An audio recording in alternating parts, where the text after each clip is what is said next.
నందమూరి బాలకృష్ణ గారు ఆయన చేపట్టిన ఈ మహాయజ్ఞం ఎంతోమంది జీవితాలు అస్తమైపోతున్న జీవితాల్లో ఊపిరి పోసి వారి ప్రాణాలను కాపాడుతున్న బాలయ్య బాబుకి పామర్ నియోజక ప్రజలందరి తరఫున ధన్యవాదాలు తెలియజేస్తూ దీని గురించి ప్రత్యేకంగా మనతో చెప్పడానికి అసలు ఏంటి కార్యక్రమం ఈ శిబిరం గురించి చెప్పడానికి సీనియర్ డాక్టర్స్ ఉన్నారు, వారి మాటలో చెప్పండి.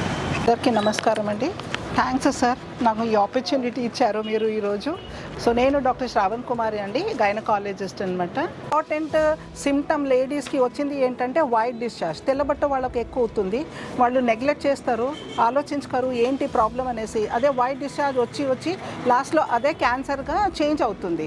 సో ఇటువంటి ప్రాబ్లం ఏమైనా ఉన్నా ఆర్ పీరియడ్స్ నెలసారి వచ్చినప్పుడు ఎక్కువ బ్లీడింగ్ అయినా ఆర్ ఇర్రెగ్యులర్ బ్లీడింగ్ అయినా ఆర్ యూరినరీ ప్రాబ్లమ్స్ ఏమైనా వచ్చినా ఇటువంటి సిమ్టమ్స్ అది ఇనీషియల్ స్టెప్లో మనకు క్యాన్సర్ ఉందా లేదా తెలుస్తుంది.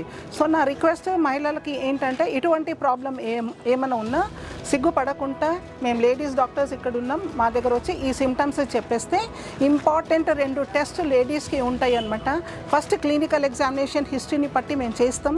మా మ్యామోగ్రఫీ మెషిన్ ఇక్కడ బస్లో ఉందన్నమాట. ఒక స్లైడ్ ప్రిపేర్ చేస్తాం, అందులో మనకు అది హైదరాబాద్ తీసుకొని వెళ్ళి ఆ టెస్ట్తో పెథాలజిస్ట్ రీడ్ చేసేసి అందులో మనకు క్యాన్సర్ వచ్చే అవకాశం ఉందా లేదా అని మనకు ఆ రిపోర్ట్లో తెలుస్తుంది.